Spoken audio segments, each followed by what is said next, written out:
Manfred Siebald, ich mag seine Musik. Es ist so Musik, die mich an meine Jugend erinnert und das erinnert mich daran, dass meine Jugend halt schon arg 30 Jahre her, 40 Jahre her ist, 40 Jahre her ist, wo man noch gerne einfach alles männlich gesungen hat, wo man es eigentlich ganz einfach auch weiblich singen kann. Ja, wir lernen immer wieder neu. Lass uns beten. Allmächtiger, guter Gott, jenseits von Mann und Frau, jenseits der Bilder, die wir für dich haben, jenseits auch der Einschränkungen unserer Sprache. Immer wieder rufst du uns Menschen zusammen, damit wir die Erfahrung deiner Gegenwart machen können und damit aus Einzelnen Gemeinde wird. Und diese Gemeinde ist so groß und wunderbar und immer wieder neu und verschieden. Lass uns sehen, wie verschieden und vielfältig wir alle sind. Und zeige uns, wie wir daran die Größe und Vielfalt der Schöpfung erkennen können. Gib uns Gemeinschaft, nicht nur mit den Menschen, die heute Abend hier in diesem Raum sind, sondern auch mit den vielen anderen, die sich immer wieder im Gottesdienst um dein Wort versammeln. Lass uns spüren, dass wir nicht allein sind, sondern Teil eines größeren Ganzen. Amen. Und so wollen wir einander den Frieden zusagen. Und ich glaube, dieses Gebet sagt uns schon, dieser Friede, der wäre so einfach, wenn man ihn bloß in so kleine Gruppen machen könnte. Ja? Wenn man bloß so, Popaya, Friede. Ja? Aber wir leben ja Gott sei Dank nicht nur in diesen kleinen Gruppen, wo es so einfach ist, den anderen, die andere beim Namen zu nennen und Friede zu sagen, sondern die Aufgabe ist es, größer zu denken und diesen Frieden eben größer zu sagen. Und dann wird aus Friede nämlich auch Gerechtigkeit, weil ohne Gerechtigkeit kein Friede. Und dann wird aufeinander achten wichtig, weil ohne aufeinander achten keine Gerechtigkeit. Ohne Gerechtigkeit kein Friede. Und dann kommt Teilen. Denn ohne Teilen können wir nicht aufeinander achten. Ohne einander achten gibt es keine Gerechtigkeit. Und Gerechtigkeit heißt auch die Fülle teilen, die wir haben. Und Friede. Ihr merkt, Friede zieht Kreise. Friede ist größer als ich kenne dich, dir bin ich friedlich, ich bin ja auch friedlich und mit dem Rest auch. Friede ist größer, Friede ist eine Aufgabe. Friede ist eine Lebensaufgabe. Diese Lebensaufgabe wünsche ich euch. Ich wünsche euch Gottes Frieden. Ich wünsche euch Kraft für Gottes Frieden. Ich wünsche euch Kraft aus Gottes Frieden. Der Friede Gottes sei mit euch. Lasst uns ein Zeichen des Friedens hier winken und dann leben. Friede sei mit euch.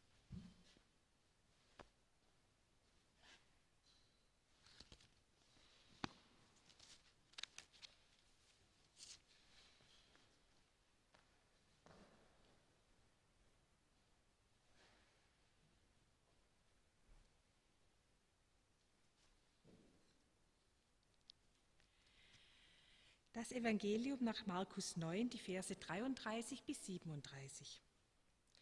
Und sie kamen nach Kapernaum. Und als er daheim war, fragte er sie, was habt ihr auf dem Weg verhandelt? Sie aber schwiegen, denn sie hatten auf dem Weg miteinander verhandelt, wer der Größte sei.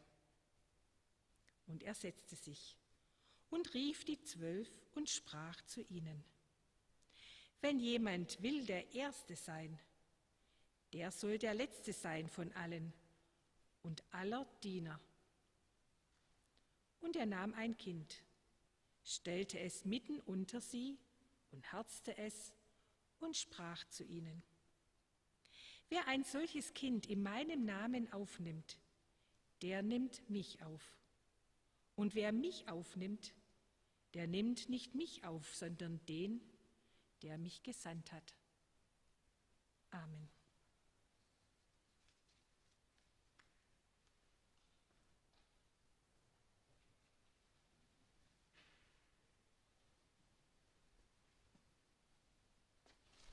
Guter Gott, sei du jetzt hier in unserem Hören, in unserem Nachdenken, sei du hier für uns. Amen.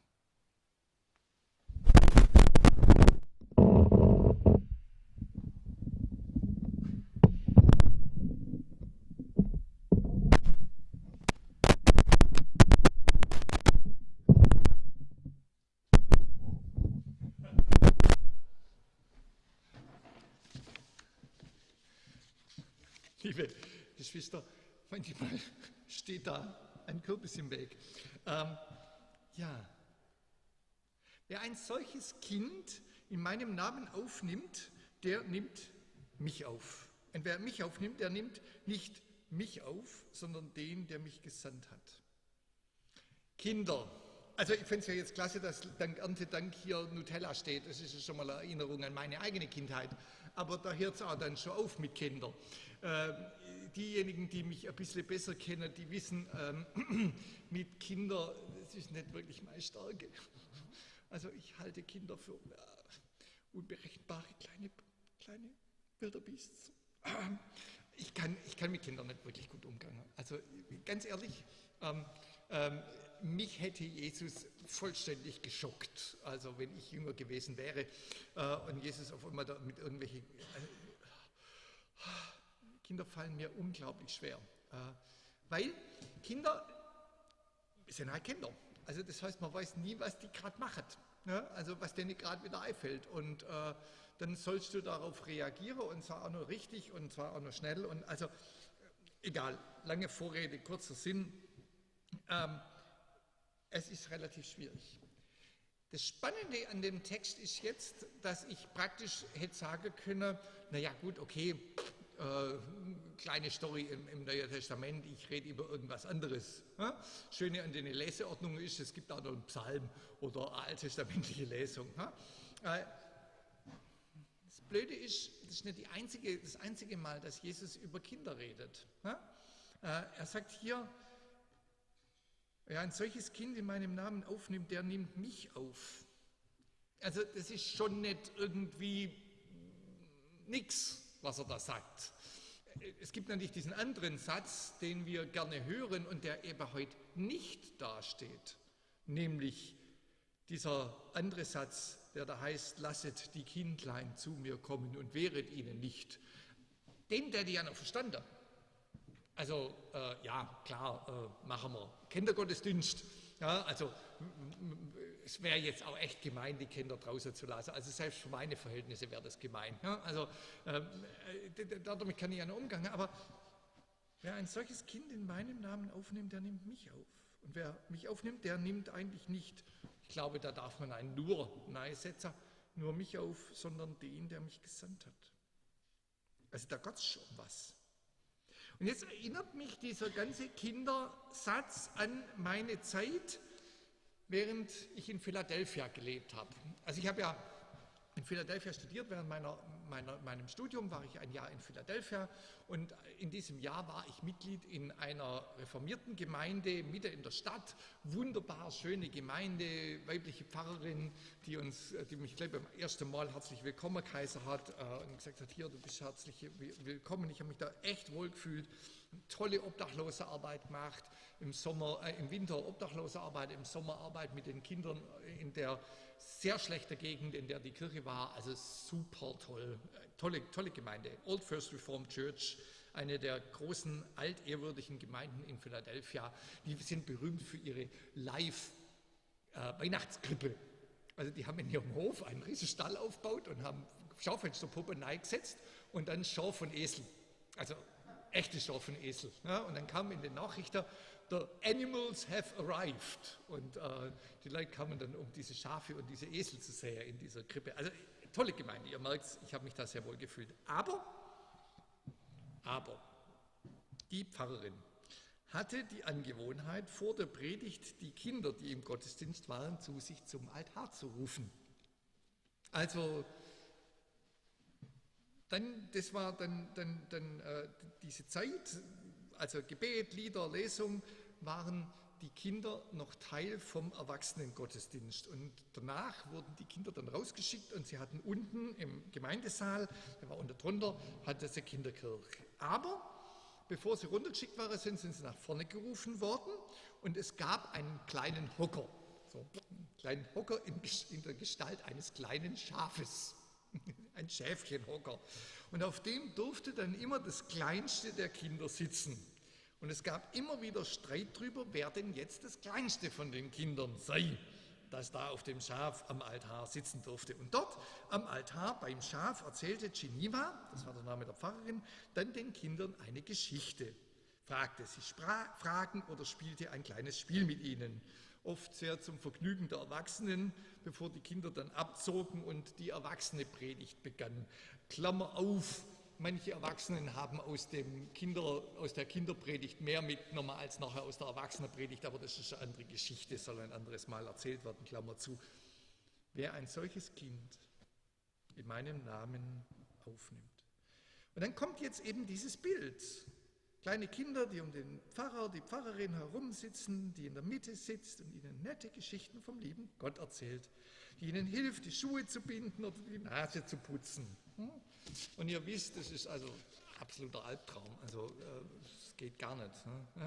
Es gibt einiges, was ich kann, wo ich wirklich gut bin, aber ihr werdet mich nie auf den Stufen dieses Altars mit einem Schäfchenstuhl und 20 Kinder um mich herum sehen. Und jetzt muss ich genau über dieses Bild predigen. Oder muss ich denn über dieses Bild reden? Also muss ich denn tatsächlich darum reden, Pfarrerin, Kinder um sie herum, Schäfchenstuhl, liebe Geschichten vom lieben Gott und dann ab in den Kindergodi. Meint Jesus denn genau das? Und wenn ich so frage, wisst ihr schon, dass die Antwort Nein ist. Weil wenn wir die Lebensrealität anschauen, dessen, was Lebenswirklichkeit war, gerade für die Kinder der damaligen Zeit, wenn wir uns die Geschichte selber anschauen, dann erscheint uns diese ganze Geschichte nämlich in einem ganz anderen Licht. Da geht es nicht um Schäfchenstühle und Popaya und wir binden dir die Schuhe, weil du das noch nicht kannst, mit einem Häschen gedichtet. Kinder waren und Kinder sind gerade in den Teilen der Gesellschaft, wo eben nicht die Fülle dieses Erntealtars ist, sondern wo Armut herrscht. Kinder sind und waren die schwächsten Teilglieder der menschlichen Gesellschaft. Sicher, sie waren auch damals von ihren Eltern geliebt. Sicher, sie sind auch in Armut von ihren Eltern geliebt. Auch heute, das stelle ich gar nicht in Frage. Aber sie waren eben doch anders geliebt. Die Lebensrealität dieser Liebe war anders. Die Kindersterblichkeit war extrem hoch. Renate, du könntest uns wahrscheinlich jetzt lange Geschichten erzählen von der Lebensrealität auf Sansibar. Ich glaube, Lebensrealität auf Sansibar ist das, was Jesus wirklich im Kopf hatte. Jesus hatte nicht Steckfeldkirche und Schäfchenstuhl im Kopf, sondern Jesus hatte Armut im Kopf. Kein Kindergeld, wo es einem ein bisschen wenigstens geholfen wird, Kinder großzuziehen. Kein drüber nachdenken, wann kann ich meinem Kind jetzt eigentlich ein Smartphone kaufen, sondern wo kriege ich das Essen her für mein Kind. Kein darüber nachdenken, welche Markenschuhe kaufe ich meinem Kind, damit es in der Schule nicht gemobbt wird, sondern welches von meinen Kindern kriegt Schuhe und welches nicht. Da waren viele Kinder, damit wenigstens ein paar überleben. Das ist hart, das klingt hart und das ist in Wirklichkeit noch viel härter. Und wenn den Eltern etwas passierte, dann gnade Gott diesen Kindern. Und ich sage das wirklich so, weil Gott der Einzige war, der Gnade hätte walten lassen, weil die Kinder dann oft unter die Räder gekommen sind. Da waren die Kinder hilflos, sie waren den Verwandten ausgesetzt. Glücklich, wer irgendeine übrig gebliebene Tante hatte, die sich um einen kümmerte, aber sie waren die Letzten, die etwas zu essen bekamen, die Ersten, die unter der Not zu leiden hatten. Wenn Jesus seine Jünger und damit auch uns auf die Kinder verweist, wer so eines aufnimmt, der nimmt mich auf. Dann ist das nicht etwas, was mit romantischen Bildern zu tun hat, sondern was mit knallharter sozialer Realität der damaligen Zeit und leider eben auch unserer Zeit zu tun hat. Jesus denkt an die Straßenkinder in den Slums von Sao Paulo in Brasilien. Jesus denkt an die AIDS-Weißen auf Sansibar. Und wenn euch das zu weit weg ist, dann fahrt mal nach Rumänien. Über nächstes Land von hier, Bukarest, mitten in der EU. Und dann lauft mal abends, ich habe es getan und ich war so entsetzt. Ich habe das mal erlebt und ich habe nie gedacht, dass ich das immer sehen würde. Kinderbanden.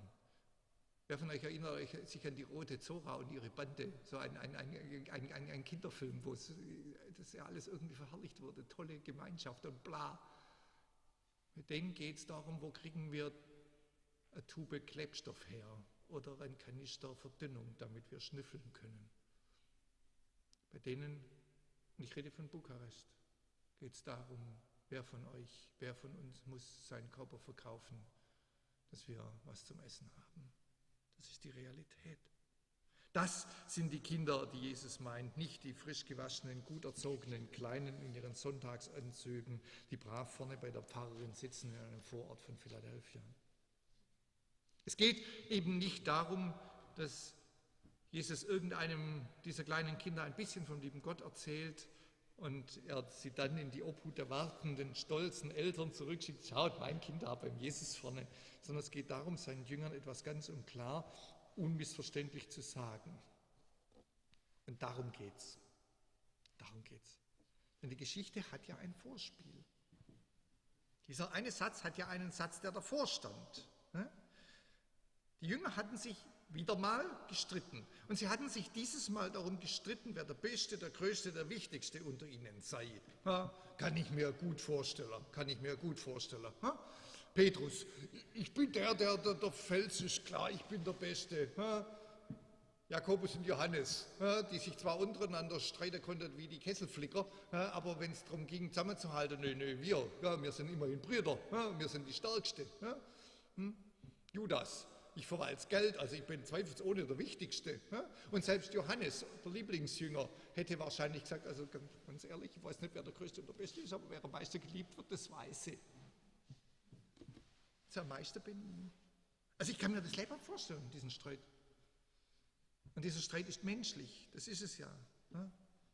Das ist ja das, was Menschen tun. Und genau da, in diesem Streit, setzt sich Jesus jetzt hin, immer das Zeichen, dass er lehrt.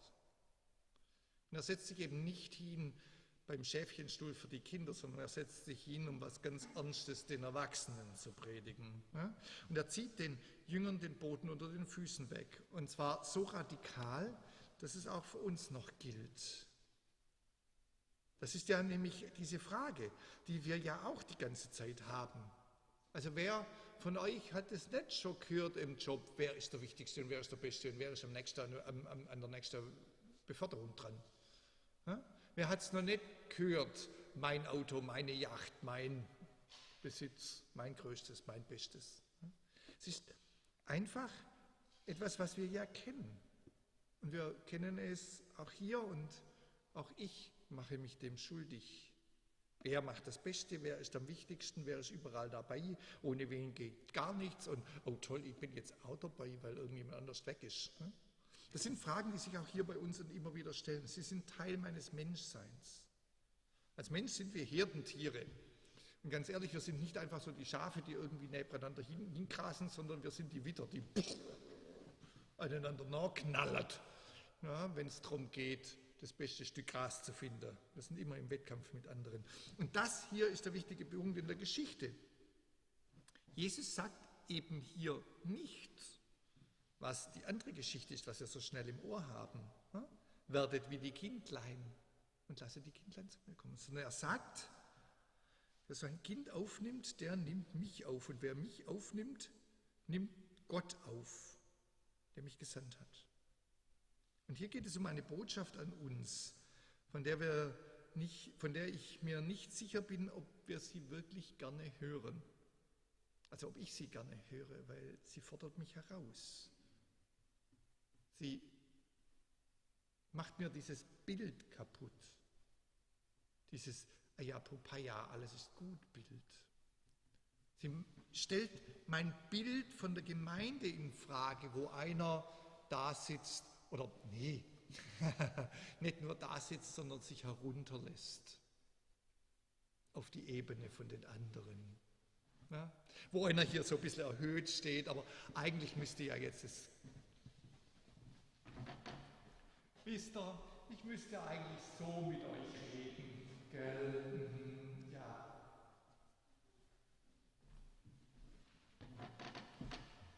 Weil das ist es ja, was dieses Schäfchenbild drin hat. Und genau darum geht es. So darf Gemeinde nicht sein. So darf ich nicht sein. So dürfen wir einander nicht sein. Um was geht es denn? Um was geht es denn? Was braucht es denn, liebe Gemeinde, um ein Kind aufzunehmen? Als erstes braucht es mal Geduld. Da scheitert es schon. Bei Erwachsenen kann ich sagen, also jetzt habe ich es 3-mal erklärt. Oder könntest du jetzt bitte mal, das ist das, was ich mache. Funktioniert bei Kindern nicht. Also so viel weiß sogar ich. Und bei Kindern braucht man Geduld und dann muss man es halt 10-mal erklären. Und 12-mal. Und das Kind wird immer wieder fragen, ja warum denn? Und dann brauche ich eine Antwort, jedes Mal. Auf jedes einzelne von diesen Warums. Also, ich habe so eine Nichte. Da braucht es Geduld. Da braucht es Zuverlässigkeit. Da braucht es Zuverlässigkeit. Ja, natürlich, klar, hier kann ich auch rufen und sagen, du, ich habe halt keine Lust, macht irgendjemand anders. Das geht bei Kindern nicht. Das ist das Schlimmste, was man Kindern antun kann. Nicht zuverlässig sein. Weil dann verlieren sie Vertrauen. Das braucht man, um ein Kind aufzunehmen. Bereitschaft, Kleinigkeiten zu tun. Also die Geschichte mit den Schuhbändelbändern. Genau das ist es. Weil das ist eine riesige Katastrophe, weil für ein Kind, das noch nicht Schuhbändelbänder kann, ist das eine echte Katastrophe. Also braucht es jemanden, der sich darum kümmert und der dann nicht ein großes Danke und toll und überhaupt erwartet, sondern der dann zuguckt, wie das Kind losrennt, weil es ja der Schuh wieder bunter ist. Und dazu gehört auch die Fähigkeit, Dinge zu tun, die einem keinen großen Ruhm einbringen.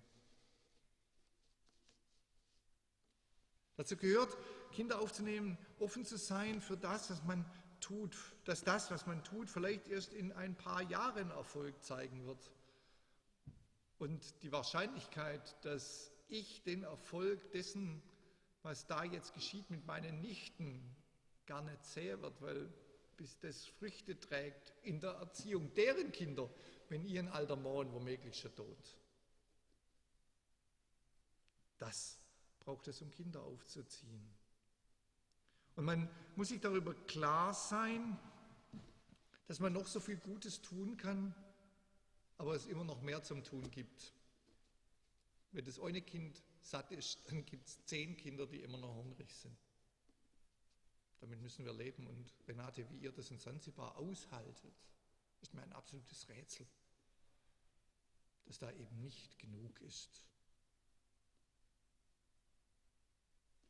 Und man muss sich auch darüber im Klaren sein, dem Moment, wo man mit Kindern zu tun hat, gibt es immer irgendeinen Nachbar, der einen kritisiert. Also ganz egal, was man macht, ist man streng, wirst kritisiert, weil du streng bist nicht streng, wirst kritisiert, weil du nicht streng bist. Also ihr kennt die Nachbarn. Ne? Das Spannende ist, und deswegen erzählt Jesus uns diese Geschichte, dass ich die gleichen Sätze jetzt sagen kann mit Gemeinde. In Gemeinde braucht man Geduld miteinander. Das ist manchmal nicht einfach. Geduld haben, wenn jemand anders eben ein anderes Thema hat, als ich es gerade habe. Ein anderes Bedürfnis hat, als ich es gerade geben will. Man braucht Zuverlässigkeit, ja. Es geht wirklich, also diese Situation, dass nächste Woche erst um 18.30 Uhr am 18 Uhr schon Gottesdienst ist und nicht um 18.30 Uhr, beunruhigt mich zutiefst. Weil Was passiert, wenn jemand hier reinläuft um 18:30 Uhr und eigentlich einen Gottesdienst braucht und dann merkt, der halbe Gottesdienst ist schon rum?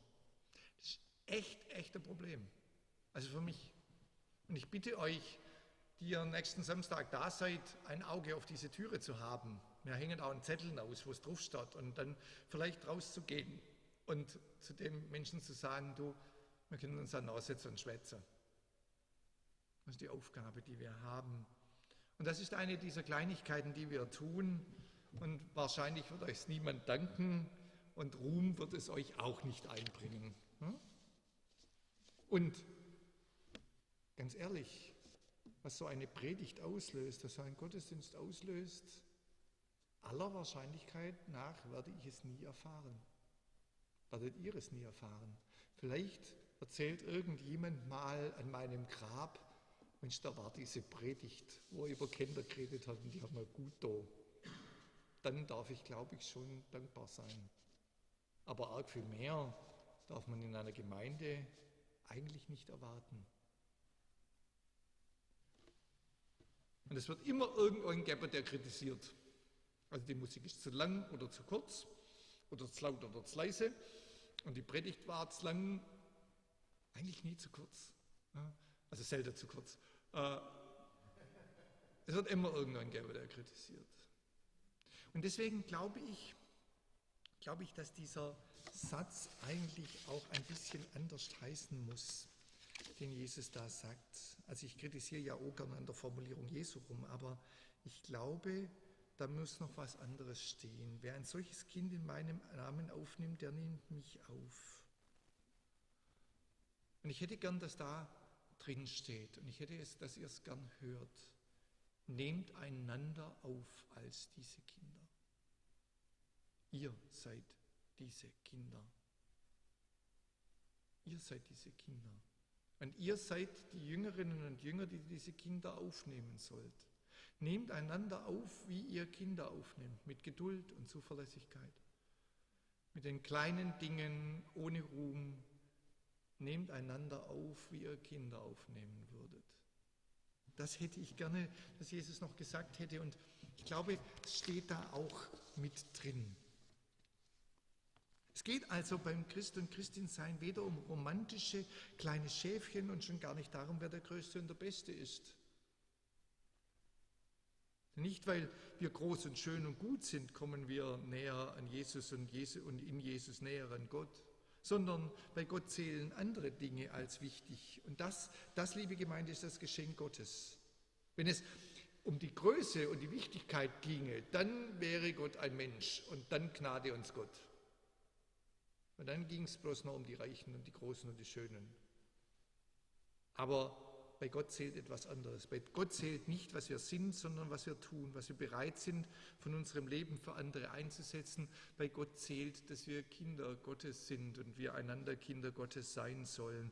Und zwar in der gleichen Art und Weise, wie wir uns für die Schwächsten in unserer Gesellschaft einsetzen, ohne Erwartung von Lohn, ohne Belohnung durch die Welt. Und dann sind wir nah bei Jesus. Dann sind wir tatsächlich bei Jesus. Und Jesus sitzt eben nicht am Schäfchenstuhl vor dem Altar, sondern Jesus ist draußen auf der Straße. Wenn ihr Jesus in dieser Welt suchen wollt, und ich will es einfach nochmal ganz knallhart sagen, weil ich muss es hören, weil ich hätte natürlich schon gern so einen bunten Altar. Aber wenn wir Jesus in dieser Welt suchen wollen, dann sucht ihn bitte nicht in diesen Kirchen, an den Schäfchenstühlen und an den noch so schönen Erntedankaltären, sondern dann sucht ihn auf den Straßen von Bukarest. Dann sucht ihn dort, wo auf Sansibar die Kinder hungern. Dann sucht ihn da, wo die Kinder vernachlässigt werden, wo sie schreien, weil sie nichts zu essen haben. Da ist Jesus. Und merkt ihr jetzt, warum ich glaube, dass die Jünger das nicht wirklich gerne gehört haben? Weil das ist eine Herausforderung. Ich merke gar nicht so die nette Schäfchen-Lächel-Predigt, die ich gerne halten würde, sondern es ist eine Predigt, die mich ganz schön schlucken lässt.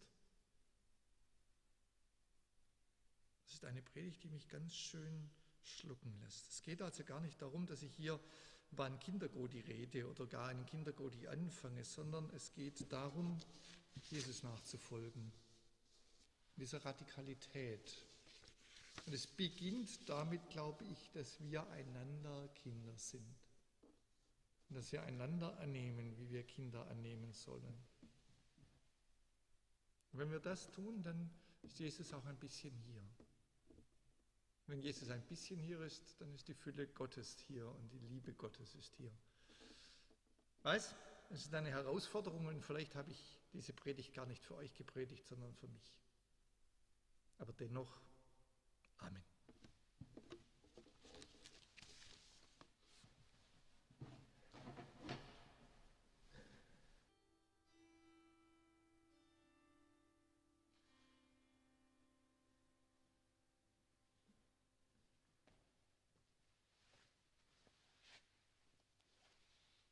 Vielen Dank.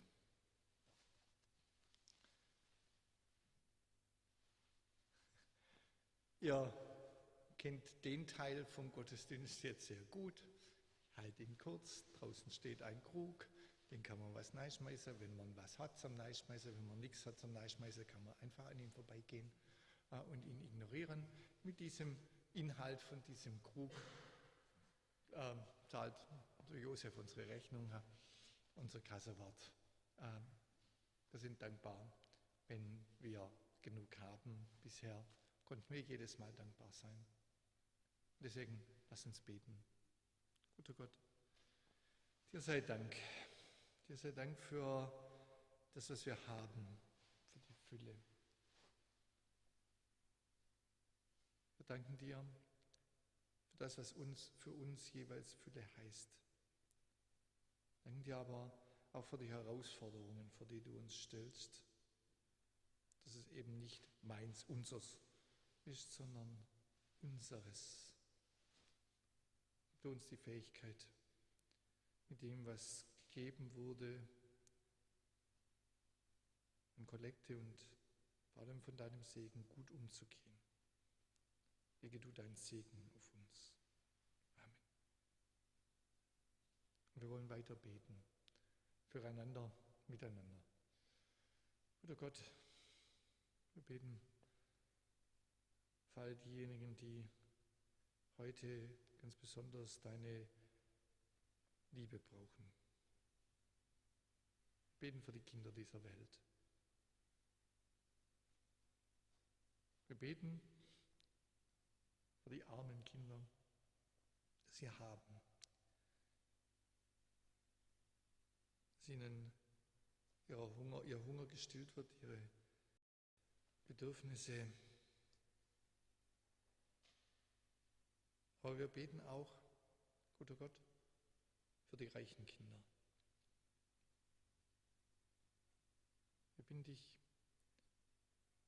dass sie weniger haben, aber in diesem weniger mehr an Liebe und an Qualität. Lass uns deine Kinder erkennen, dass deine Liebe zählt. Nicht Dinge, die wir anlangen, berühren, wiegen, messen, zählen können. Segnet uns. Wir bitten, guter Gott, für die Kranken. Wir bitten ganz besonders für Martin. Bitten aber auch für all diejenigen, die wir kennen, deren Namen wir in der Stille vor dich bringen. Bitten, sei du da mit deiner Kraft und deiner Liebe. Sei du auch bei den Pflegenden, Sorgenden. Gib du Kraft und Stärke. Sei du dieser Zeit bei den Regierenden, wie einen guten Umgang miteinander und lass sie daran denken, dass sie zu den Kindern gerufen sind und nicht zu den Reichen und Mächtigen. Und wir bitten dich, höre du alle die Gebete, die wir vergessen, die uns vielleicht zu banal erscheinen oder die wir uns nicht trauen zu beten. Bete du in uns. So wollen wir gemeinsam beten. Vater unser im Himmel, Geheiligt werde dein Name, dein Reich komme, dein Wille geschehe wie im Himmel, so auf Erden. Unser tägliches Brot gib uns heute und vergib uns unsere Schuld, wie auch wir vergeben unseren Schuldigern. Und führe uns nicht in Versuchung, sondern erlöse uns von dem Bösen. Denn dein ist das Reich und die Kraft und die Herrlichkeit in Ewigkeit. Amen. So sind wir jetzt eingeladen zum Abendmahl, zu jenem Fest, das Jesus den Seinen geschenkt hat, zu dieser Realität Gottes, Liebe und Vergebung im Angesicht von Davonrennen, Verkaufen und Verraten. Damit meine ich sie alle, nicht nur einen. Sondern die Realität ist, hier habt ihr Brot und Wein. Diese Realität. Ich weiß nicht, wie es euch gegangen ist, als ihr jetzt während der Musik diesen Altar angeschaut habt. Vielleicht diesen Altar nochmal zeigen, weil ich glaube, er erzählt eigentlich die Geschichte Gottes mit uns Menschen. Ich finde diesen Altar gerade ganz, ganz toll. Denn auf der einen Seite, da ist unsere Lebensrealität. Da ist die vergangenen 18, 20 Monate. Da liegen Handschuhe und Zangen und Desinfektionsmittel. Das Desinfektionsmittel brauchen wir nachher in großen Mengen und immer wieder. Und wir haben ein paar Kerzen angezündet, damit wenigstens Licht da ist. Und wir wissen, wir könnten noch so viele Kerzen anzünden und es wäre noch immer nicht warm genug in dieser Welt. Das ist die Realität der Welt. Und gleichzeitig ist hier die Realität Gottes, die eben auch Realität ist. Und ich meine jetzt nicht die Vielzahl und die Menge, sondern ich meine die Fülle. Da brennt eine Kerze, das Osterlicht, die Auferstehung. Dieses eine Licht ist genug. Und da ist Fülle dessen, was da ist. Und beides zusammen ist Realität. Beides zusammen existiert. Wir brauchen uns nicht einreden, dass nur das Realität wäre, weil daran würden wir scheitern. Weil die Wahrheit ist, es sind die Momente da, wo es halt nicht langt in unserem Leben.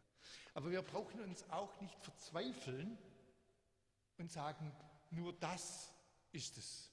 Oh Gott, wie schlimm, wie schlimm, wie schlimm. Und wir legen jetzt gerade auch noch eine Maske dazu, wenn ich euch da mit Maske sitze sehe. Und wie schlimm. Beides. Beides und in beidem ist Gott bei euch. Und genau das wollen wir feiern. Ich kann euch nicht die Fülle geben. Gehört mir nicht, ich kann es nicht verteilen. Aber ich kann euch die Fülle der Liebe Gottes geben. Ein kleines Stückchen Brot, mehr nicht. Aber in diesem kleinen Stück Brot ist alles drin, was Gott uns an Liebe geben kann. Kraft und Stärke und Hoffnung und Zuversicht und die Kraft rauszugehen nach Sansibar und nach Bukarest und in die Ecke in Stuttgart, in die man normalerweise nicht kommen, zu gehen und dort ein bisschen die Welt zu verändern. All das ist in diesem kleinen Stück Brot drin. Und deswegen feiern wir dieses Abendmahl. Lass uns miteinander dieses Abendmahl feiern.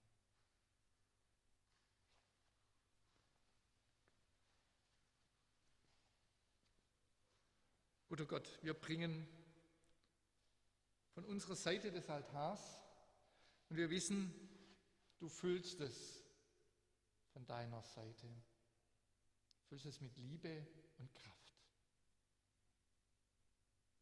Und deswegen dürfen wir feiern und sagen, es ist wunderbar und genug. So erinnern wir uns an jene Nacht, als Jesus verlassen wurde und den Jüngern Fülle an Liebe schenkte, uns Fülle an Liebe schenkte. Und dann nahm er Brot aus einer Schale, aus einem Teller. Er dankte Gott und sagte, hier, es ist zerbrochen für euch, nehmt, esst alle daraus. Esst davon. Das ist mein Leib, der für euch zerbrochen wird, damit ihr Leben habt. Und er nahm einen Kelch, gefüllt mit der Frucht des Weinstockes. Hier, Wein, ein Kelch gefüllt. Es ist der Kelch des Heils für euch gefüllt. Der neue und ewige Bund Gottes mit euch. Trinkt daraus und erfahrt die Fülle des Heils. Und sie nahmen, aßen und es war genug. Und seither ist es genug an vielen Tischen auf der ganzen Welt, immer wieder neu. Oder Gott, dafür danken wir dir, dass hier deine Fülle ist. In der Realität, die Realität ist. Auf beiden Seiten des Altars. Amen.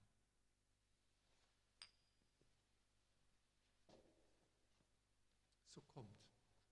Bildet einen Kreis, werdet ein kleines Stückchen Brot kriegen. Ihr habt gesehen, die Hände sind schon desinfiziert. Ich ziehe meine Maske auf. Ihr seid herzlich willkommen.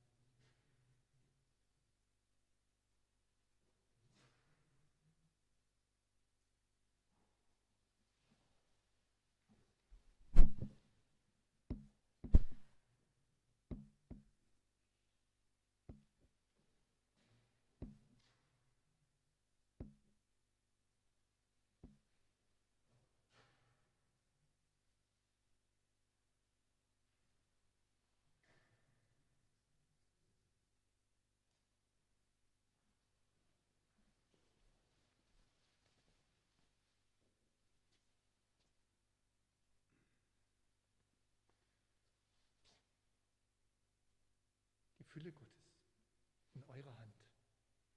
Die Fülle Gottes für euch jeden Tag. Amen.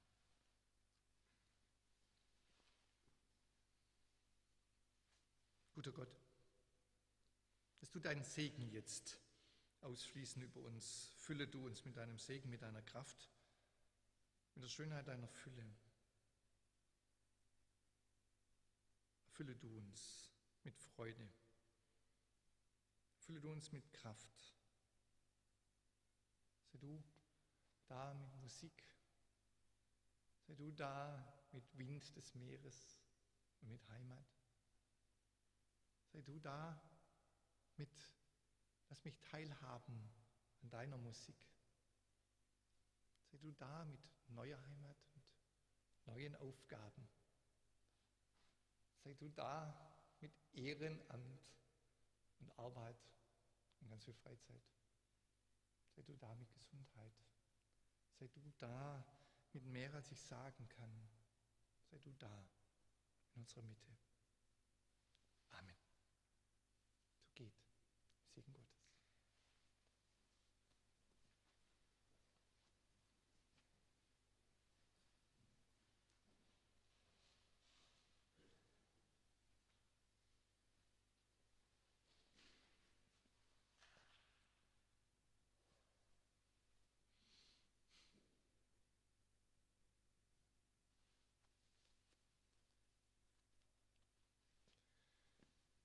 Manchmal ist es schwer, einfach jetzt von Segen zu eilen, obwohl wir das ja eigentlich tun sollen.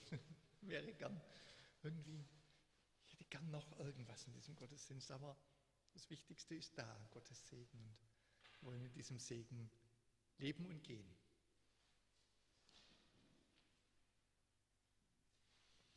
Er segne euch und behüte euch.